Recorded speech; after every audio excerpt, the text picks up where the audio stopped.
दोस्तों, मैं अनुराग उप्रेती आज फिर उपस्थित हूँ एक नई कहानी लेकर। आज हम बात करेंगे साल भर की जाने वाली मेहनत और उसके बाद मिलने वाले परिणामों के बारे में।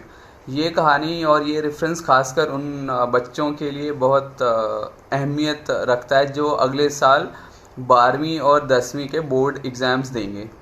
क्योंकि अभी कोरोना का टाइम चल रहा है, स्कूल नहीं खुल रहे हैं, पढ़ाई उतनी अच्छी हो नहीं पा रही है, तो शायद बच्चों का ध्यान किताबों की तरफ और अपनी तैयारियों की तरफ नहीं होगा। तो उनके लिए मैं एक ये कहानी लेकर आया हूँ। मुझे उम्मीद है कि उन लोगों को ये कहानी पसंद आएगी और इस कहानी से प्रेरणा लेते हुए वो आगे के लिए अपनी तैयारी करेंगे। तो ये कहानी है एक चींटी और एक टिड्डे की। टिड्डा मतलब ग्रासहॉपर। तो क्या है, गर्मी का टाइम था। एक चींटी जो थी दाने ले जाकर बहुत मेहनत से अपने बिल पे लेके जा रही थी और अपनी सर्दियों के लिए दाना इकट्ठा कर रही थी।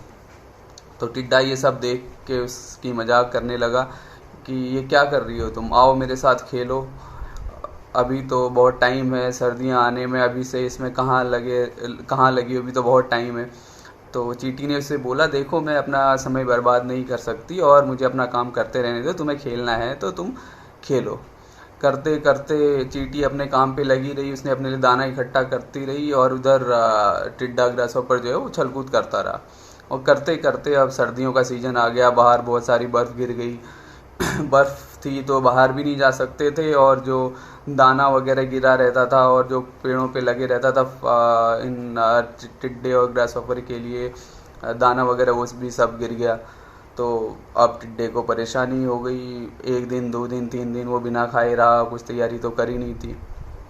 तो फिर वो गया अपने दोस्त चींटी के पास कि मैं तो भूखों मर रहा हूँ, आप मेरी हेल्प करो।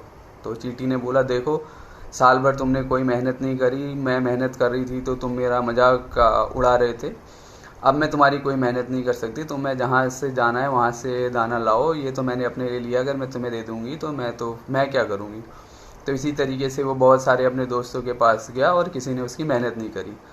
तो होते होते भूखे एक दिन वो टिड्डा जो है उसने अपनी जान गंवा दी।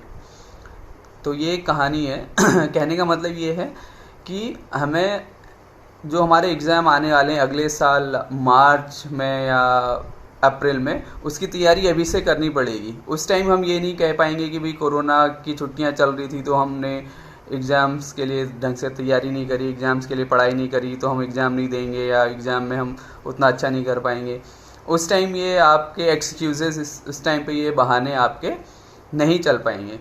तो मैं उन सारे बच्चों से कहना चाहता हूँ जो अभी 10वीं और 12वीं की तैयारी कर रहे हैं, आप अभी से अपनी किताबों पे लग जाएं, अपनी तैयारी पे लग जाएं। ऑनलाइन आजकल बहुत कुछ मिलता है, आसपास आपके बहुत हेल्प करने वाले लोग होंगे, आपके घर में हेल्प करने वाले लोग होंगे, आजकल पेरेंट्स के पास भी टाइम है, तो आप उनकी सहायता लें और अभी से अपनी एग्ज़ाम्स की तैयारी में लग जाएं। और बच्चे भी करें, लेकिन खासकर 10वीं और 12वीं के जो तैयारी कर रहे हैं उन लोगों के लिए ये कहानी एक बहुत अच्छा रेफरेंस है।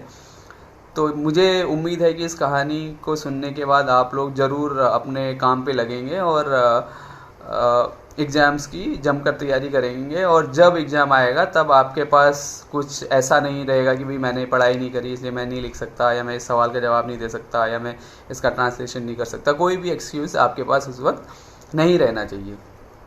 तो ये कहानी आज मैं आपके बच्चों के लिए मैंने सुनाई है। कल फिर मैं एक और नई कहानी लेकर आऊँगा ऐसे ही फेसबुक और व्हाट्सएप और यूट्यूब के ज़रिए। तब तक आप लोग अपना ध्यान रखिए और धूम्रपान वगैरह से दूर रहिए। आसपास बच्चों का ध्यान रखिए, बुज़ुर्गों का ध्यान रखिए। कल फिर मिलेंगे एक नई कहानी के साथ यहीं पर। तब तक के लिए नमस्कार।